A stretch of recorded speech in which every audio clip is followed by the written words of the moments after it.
Mga kamama, ihatid natin si Kabebe sa ano niya, sa weekly ano niya, guitar and piano. So, pagtapos, i-check ko yung aking school sa surrounding kung nag-snow kahapon, kagabi, and then diretso tayo sa bilihan ng mga isda. Anong oras na? 6 minutes na lang. Sakto lang yan. Hi! Good morning!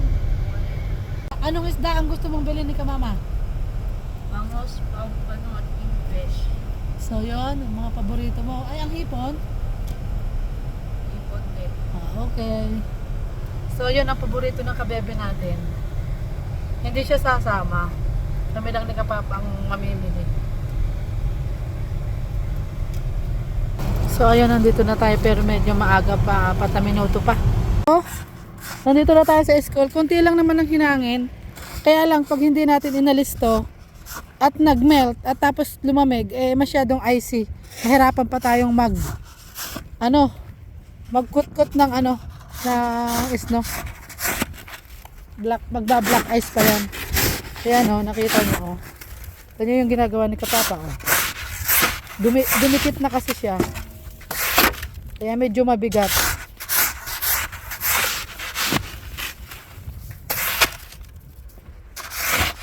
Yung isang Papa, okay ang sasakyan. Tulungan natin si Kapapa. Yung side na yun nawala, mga gilid-gilid lang. May mga part naman nawala. Kunti lang naman to. Yung mga sa limpad lang tayo mga kamama, magre-ready ako ng kape. Pumunta na tayo sa city. Tapos na din naming malinis ng sidewalk. Punta kami sa city, bibili kami ng mga isda. Grocery ba? Mag-grocery tayo ngayon, si Kabebe. Pagkasundo namin kay Kabebe, hatid lang namin. Kasi may pupuntahan din siya na hahaki ng mga kaibigan niya, kaya hindi namin siya isasama. Sinisip na tayo mga kamama, nakakaya. Tutulo. Muna tayo ng tissue. Tapos ng Kapapa natin. Lamig, grabe. Grabing lamig. Grabe, ano bang weather? Ba't sobrang lamig? Wala pa naman akong gloves. Tapos na kami sa school. Bali today Saturday. Nag-check nga lang tayo dahil kagabi, Friday night, ang lakas ng hangin. Binublow na naman yung snow sa sidewalk.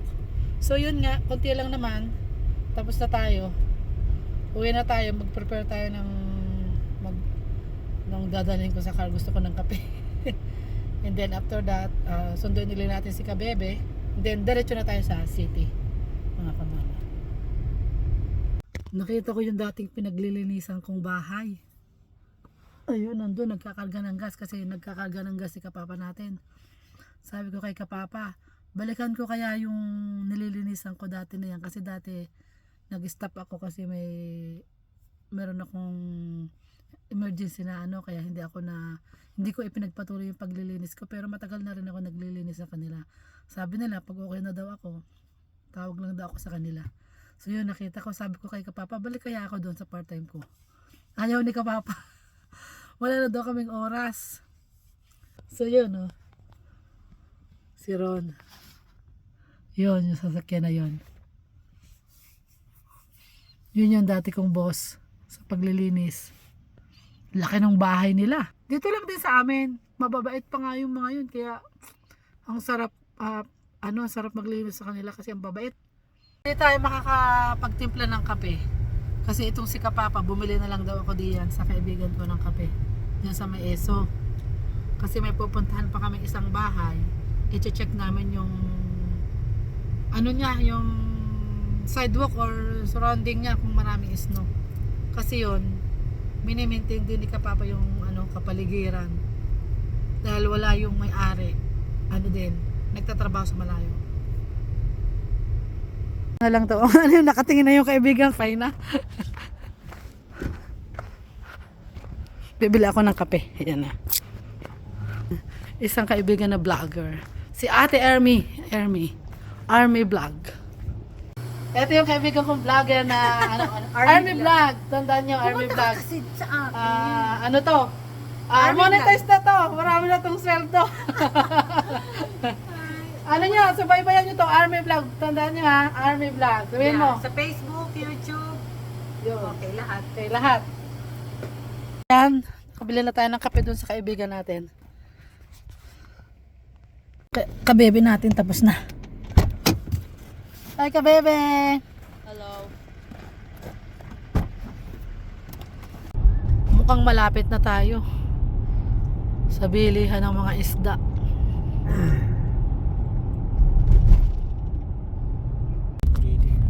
YT Trading, where are you? Sana. Ay, dito ba? Ang pasok? Sa maliit na ito. So, ayan, YT Trading. Anong street ito, Papa? 93 Street. Dito sa Edmonton. 118 Ab, 93 Street. 118 Ave, 93 Street. Ano ba naman ito? Naku po, bakit nakabalandra yung malaking truck na yan? Saan tayo magpa-park? Nakabalandra naman yung truck ng mag-deliver. Hindi kami makapasok. Ikot tayo sa kabila. Pupunta rin doon. Mukhang bibili din ng isda to ha. Ayan ako, ang daming customer. May mga aalis. Mauna ka na. Ayun, may aalis. Maya-maya na si Kapapa, ang dami. Yan, may aalis. Doon siya magpa-park. Maraming namimili ngayon. Asan yung bag Sa natin? likod. Ang daming namimili ngayon. So, ang daming namimili ngayon. Ito yung tindahan ng isda na wholesalan. Pwede kang bumili ng box, pwede ring tingi, makakamenos ka. So, ngayon, ubos na yung isda natin, kaya mamimili na ulit tayo.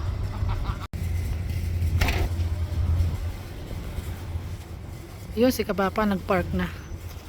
Madaming deliver, oh. Daming truck. Dito niya po matatagpuan yung wholesale ng mga frozen food. Yan yung business hour nila. Tingnan nyo. Yan. Dami nga na. Namimili. Sorry. Sorry ko kayang kumahan ito isa.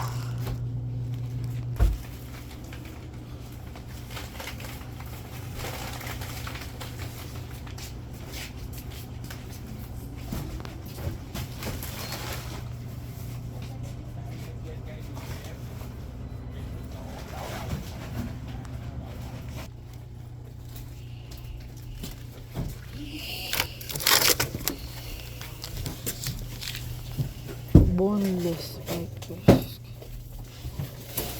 Unseasoned. Ayaw nito. Gusto ni baby yung marinated yung bibili natin. Itong bibili natin.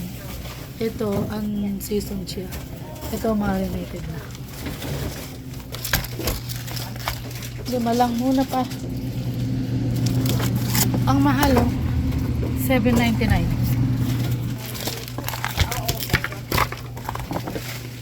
Try ko tong na to. Saan yung hipon na medyo malalaki? Ba't wala? Ay, wala.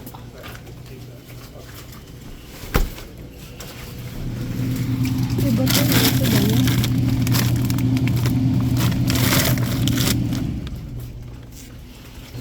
Ito kayang kukunin natin.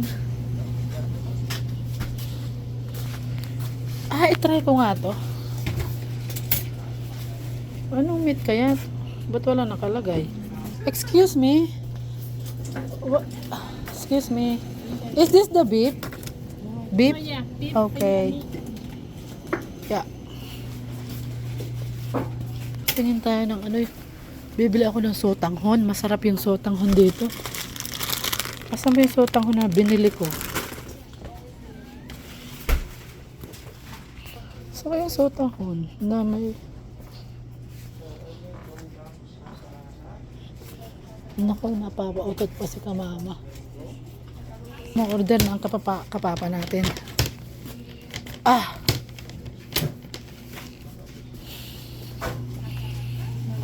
Yung maganda ba itong size na to?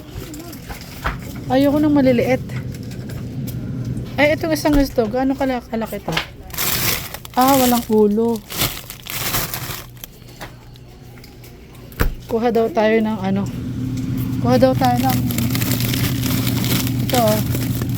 Isang balot. Magkano ba isang balot? Magkano ang isang balot ng may ulo? 31. So, yan. Ito yan. Hanap tayo ng bangus na buo. Magkano kaya ang bangus na buo? Ha? Ano naman yan? Ay, ayoko ng mga ganyan. Huwag yan. Hanap tayo ng bangus. Wala dito. Here. Open mo yan. Bangus. Where's bangus? Oh, the back freezer daw. Oh, yan. Diba pala yung mga tingi-tingi? Ano yan? Tuna. Tuna? Ay, wag na yan. Frozen. Yan, masakit. 13.50. 13.50 daw. Pakumpara dyan sa... Kingfish? Okay, marunong ko. What's this? Tendon. How much? 5.50 daw ang pounds. Ito naman $13. Ang unti-unti $13. Ano bang ano na ba to? Tuna pala to, tuna. Pang steak. 13 daw ito.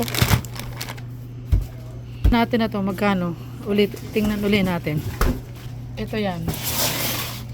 Yan naman ang presyo niya. Gusto mo yan? Wala yung brand na binibili ko, yung sotang ho na may nakadrawing na ano, munggo. Panglagay sa munggo. Kuha na lang din tayo ng dalawa nito. So yun, nakabili tayo 484 ang nabili natin. At humingi tayo ng calendar kasi gusto ko ng calendar. Wala akong calendar ngayon ng 2025. Ngayon, ibibitin ko sa bahay.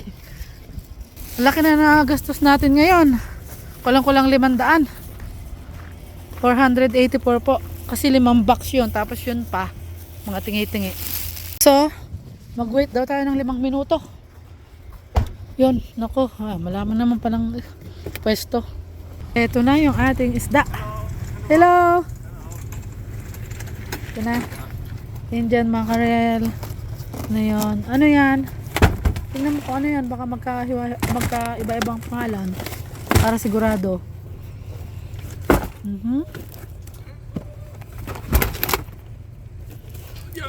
Okay. Have a good day. Have a good day. Thank you. Bye. Yeah, bye-bye. Dito pa. Kaya, Indian mackerel. Ito yung pampano natin. Itong isa. Ano ito pa? Ay, galunggong. Ito yung siguro yung ano to, yung ano kingfish niya. Yung isa, yung tulingan natin. Sige, kompleto. Kompleto mga kamama. Tama.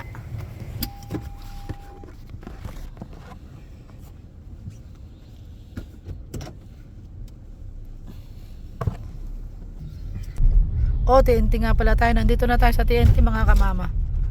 Bili tayo ng konti dito at napakalaki na nang naubos natin doon sa Y&T. So ayan, malaking pamilihan din po yan. Mga fresh po dito. Marami mga sariwang isda. Gulay. Pakalayo po ng ating parking. Wala akong magagawa dahil sa sobrang dami ng ano. Sa sobrang dami ng namimili. Kasi nga Sabado. Yung ating, ano nga, shortcut tayo dito. Malayo yung ating lalakadin. Medyo malayo-layo. Ilang linya? 6, 7. Kasi napalayo tayo dahil ano nga, ang daming sasakyan. Daming namimili ngayon. Ha, malamig, mahangin. Naku, ito yung matandang lagi akong kinakausap. Yung tagakuha ng cart. Si Manong, may sulong na cart. Ang daming tao ngayon. Ang daming namimili. Walang tao. Chingchang. Ano yun? Ano yung chingchang? Kuya talaga.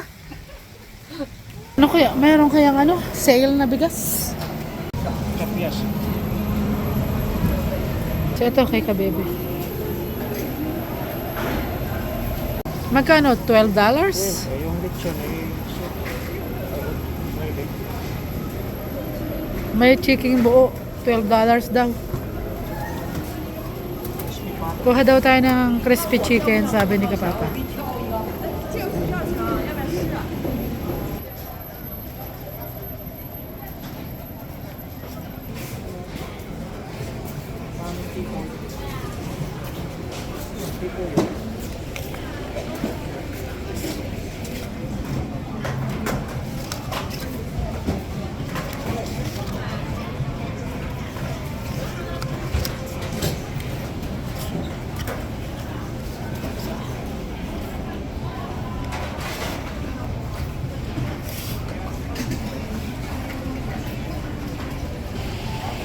Yung binigay ni boss, parang ganyan.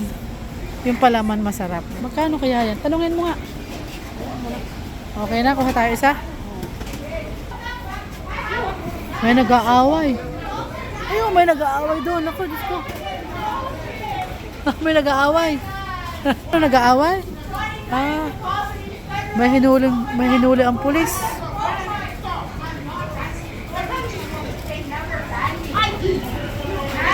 May hinuhuli. May hinuhuli. Ayun o, hinuhuli ng pulis. Ano kaya yun? Mga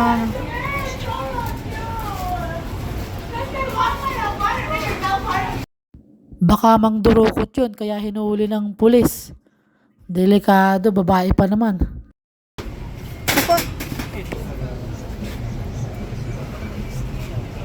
Ang mahal nito, pero masarap. Magkano isa? Ala, $9 na ngayon. Eh, grabing mahal naman ito ngayon. Dati 6 lang. Ngayon, $9 na. 9.39. Grabing mahal nito. Dati $6. Ngayon, 9, ano na siya? 9, kulang-kulang $10 na. Dalawa lang muna kasi madami na tayo nakagastos. Ito yung mishma na gusto ko. Yan.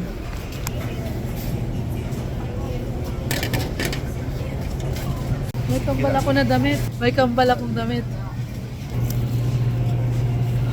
yung ano, gabi. Meron pa ba tayong ano? Bawang? Wala na.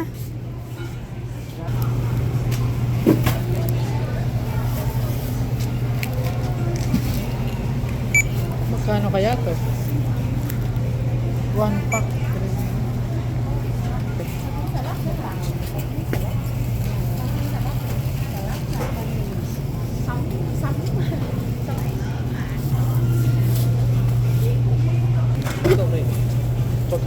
Sobrang laki.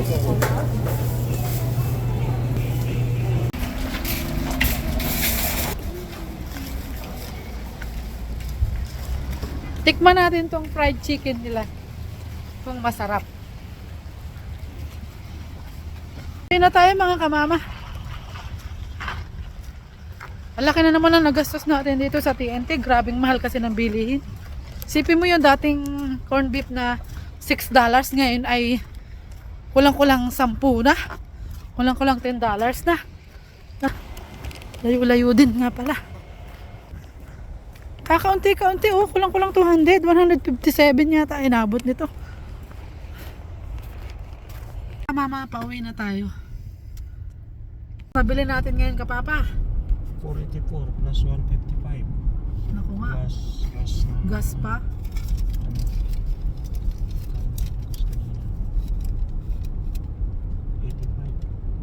$85 ang gas.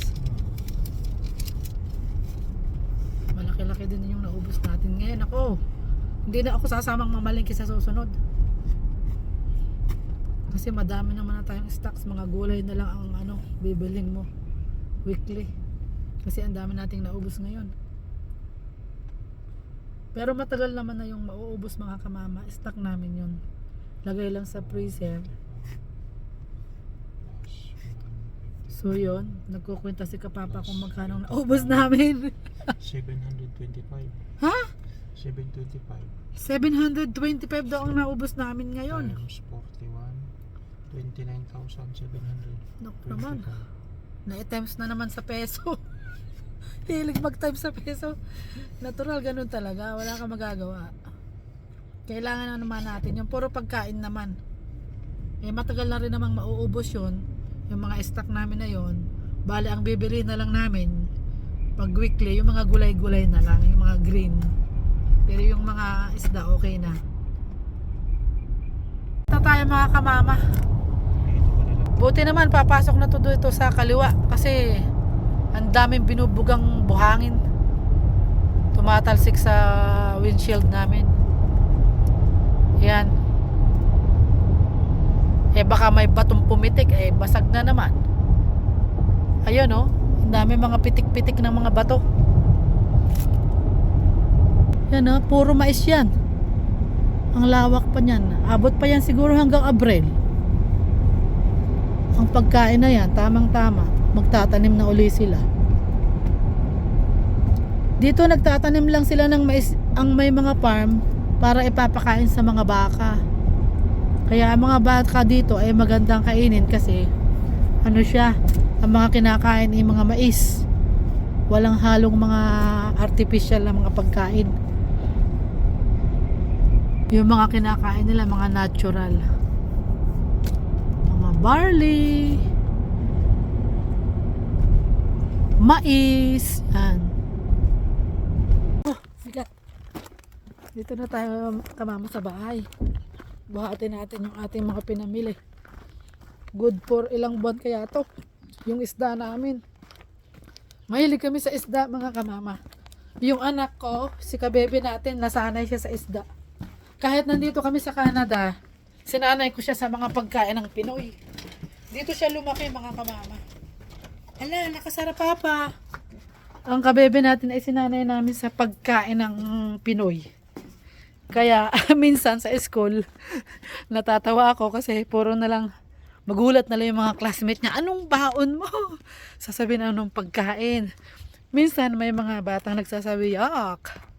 Pero wala tayong magawa. Eh, sinanay namin. Pero kumakain din naman siya ng pagkain dito. Aba, ay mabigat pala eh. Aray ko.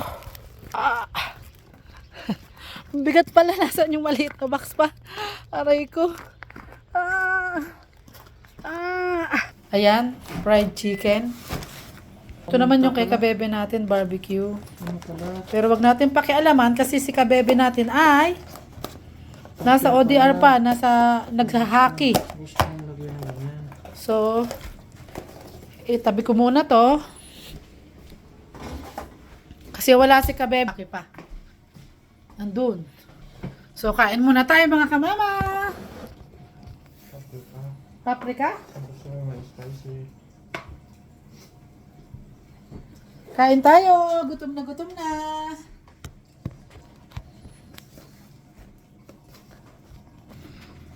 Gusto kong magkamay mga kamama. Gusto ko tong legs. Nagugas na tayo ng kamay. Hindi na ito iinit ka, papa? Parang ano to, ala chicken joy Kain po. Masarap, magkamay tayo. Masarap siya mga kamama. Yan po ang pangalan sa TNT. $12. Tapos na po tayo kumain mga kamama. So, bumili tayo ng buong bangus. $7.50 ang isang piraso. So, ayan. Dito natin ilalagay sa ating freezer na yan. At 3 piraso na lang yung isda natin last time. Akong frozen na banana leaves, makapagsuman nga. Meron pala ako nito. Bakit 3 piraso? Ano yung inilagay mo sa baba, papa? Tulingan, ilang piraso? So yan tulingan na yan. Sa isang box, 20 balot po. Pero ang laman ng isang balot ay 3 piraso. So, yon.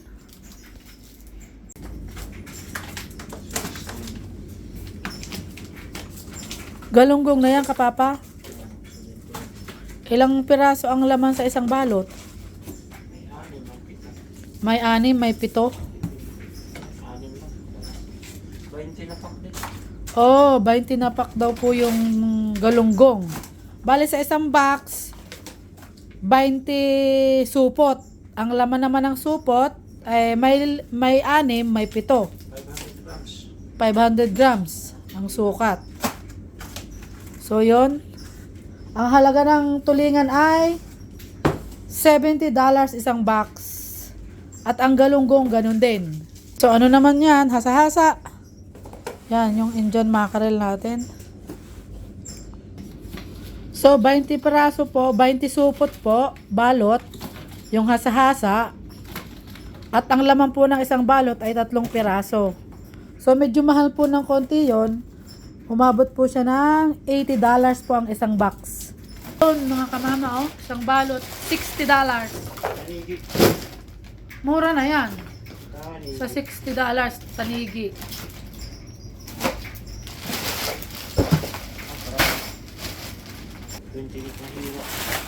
Ilang piraso?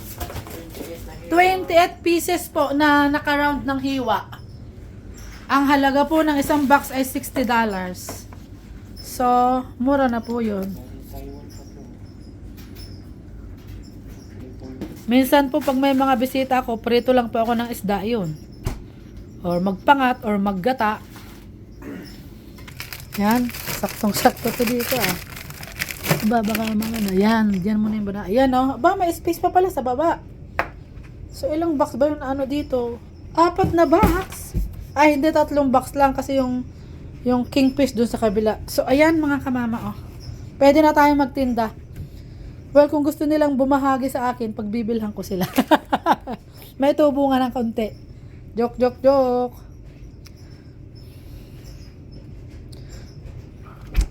Ilang piraso? Kaya, ang lalaki yata ngayon ah. Ang tataba eh. Ang laki ng ano. Ang laki. Ha? 12. Oo, 12 balot po. 12 balot yung ating pompano. So, ang lalaki po kasi. Hindi siya maliliit.